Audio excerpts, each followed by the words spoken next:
আসসালামু আলাইকুম। অসংখ্য ধন্যবাদ ভাইজান আপনাকে কথা বলার সুযোগ করে দেওয়ার জন্য। তো ভাইজান সর্বপ্রথমে জানতে চাচ্ছি আপনি কেমন আছেন? আলহামদুলিল্লাহ ভালো। যাক, আল্লাহ পাক আপনাকে ভালো রেখেছে। তো ভাইজান আপনার নামটা জানতে পারি? আমার নাম মোহাম্মদ মামুন। মোহাম্মদ মামুন, সুন্দর একটি নাম আপনার ভাইজান, চমৎকার একটি নাম আপনার। তবে একটি কথা বলতে আমি বাধ্য হচ্ছি, সেটা হচ্ছে আপনার নাম শুনে এবং আপনাকে সামনাসামনি দেখে যেটা বোঝা যাচ্ছে আপনি প্রচণ্ড একটি সাহসী মানুষ। এটা কিন্তু ভাইজান সত্যি আপনাকে দেখে বোঝা যাচ্ছে যে আপনি প্রচণ্ড একটি সাহসী মানুষ। তো ভাইজান আপনি যেহেতু বাংলাদেশের একজন সচেতন নাগরিক এবং বাংলাদেশের একজন সাহসী মানুষ, সেই ক্ষেত্রে এই বিষয়টি আপনার কাছ থেকে জানতে চাচ্ছি যে এইবার বাংলাদেশের সরকার কে হতে পারে? সরকার যেই হোক সে যেন একজন দেশের প্রেমিক।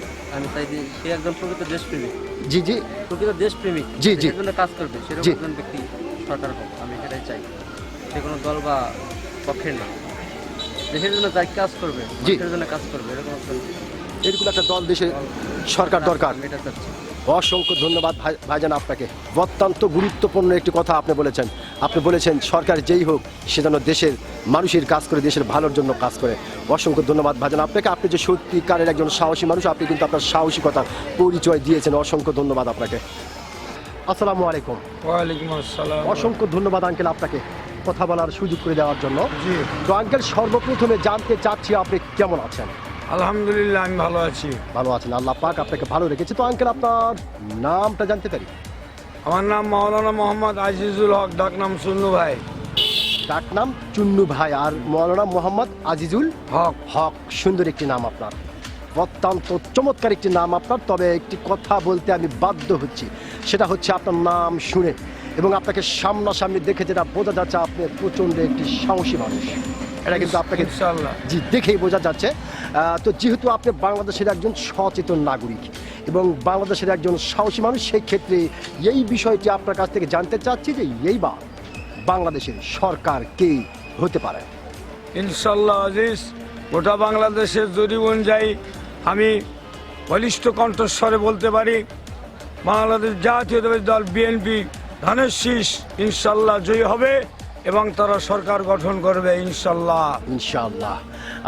যেহেতু খুব সুন্দর করে এবং অত্যন্ত সাহসিকতার সহিত আপনি কথাগুলি বলতেছেন, সেই ক্ষেত্রে এই বিষয়টি আপনার কাছ থেকে আবারও জানতে চাচ্ছি যে ধরে নিলাম, আমরা মেনে নিলাম যে বাংলাদেশের মানুষ যে এইবার নির্বাচনের পরে বিএনপি দেশের সরকার হলো, তো সেই ক্ষেত্রে বাংলাদেশের মানুষ বিএনপির কাছ থেকে কি কি ধরনের সুযোগ সুবিধাগুলি পেতে পারে?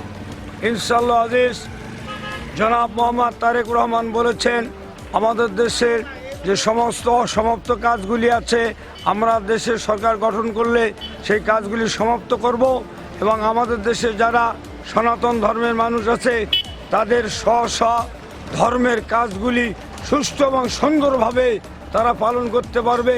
ইহাতে যদি কেউ বাধা বিপত্তির সৃষ্টি করে এদেশের আইন অনুযায়ী তাদেরকে দৃষ্টান্তমূলক শাস্তি দেওয়া হবে ইনশাআল্লাহ আজিজ। জনাব তারেক রহমান এটা জোরালোভাবে বলেছে এবং তিনি ভবিষ্যতে সরকার গঠন করলে বাস্তবে তার রূপ দিবে ইনশাআল্লাহ, তো কোনো সন্দেহ নাই। সন্দেহ নাই। অসংখ্য ধন্যবাদ আপনাকে।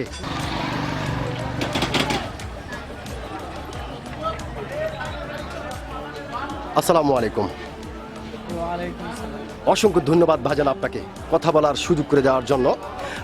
তো ভাইজান সর্বপ্রথমে জানতে চাচ্ছি আপনি কেমন আছেন? আলহামদুলিল্লাহ, আপনি কেমন আছেন? আলহামদুলিল্লাহ ভাইজান, আমি ভালো আছি এবং আলহামদুলিল্লাহ যে আল্লাহ পাক আপনাকে ভালো রেখেছে। তো ভাইজান আপনার নামটা জানতে পারি? মোহাম্মদ আলামিন। মোহাম্মদ আলামিন, সুন্দর একটি নাম আপনার, চমৎকার একটি নাম আপনার ভাইজান। তবে একটি কথা বলতে আমি বাধ্য হচ্ছি, সেটা হচ্ছে আপনার নাম শুনে এবং আপনাকে সামনাসামনি দেখে যেটা বোঝা যাচ্ছে আপনি প্রচণ্ড একটি সাহসী মানুষ। ধন্যবাদ। সত্যি ভাইজান, আর এটা আপনাকে দেখেই বোঝা যাচ্ছে যে আপনি প্রচণ্ড একটি সাহসী মানুষ। তো ভাইজান আপনি কি ভোটার হয়েছেন? জি, জি। কোন দেশের? বাংলাদেশ। বাংলাদেশে। তো ভাইজান যেহেতু আপনি বাংলাদেশের একজন সচেতন নাগরিক এবং বাংলাদেশের একজন সাহসী মানুষ, সেই ক্ষেত্রে এই বিষয়টি আপনার কাছ থেকে জানতে চাচ্ছি যে এইবার বাংলাদেশের সরকার কে হতে পারে? এটা 12 তারিখের পরে বলা যাবে, এর আগে বলা যাবে না। জি জি 12 তারিখের পর ভোট হওয়ার পর জি জি তারপর বলা যাবে যে কে সরকার কে হবে। সরকার হলো। অসংখ্য ধন্যবাদ ভাইজান আপনাকে। অত্যন্ত চমৎকার একটি কথা আপনি বলেছেন। আপনার বলছেন যে নির্বাচনটি হবার পর আসলে আমরা জানতে পারবো যে কি দেশের সরকার হলো। ধন্যবাদ ভাইজান আপনাকে। আপনি কিন্তু সত্যি আপনার সাহসিকতার পরিচয় দিয়েছেন। অসংখ্য ধন্যবাদ আপনাকে।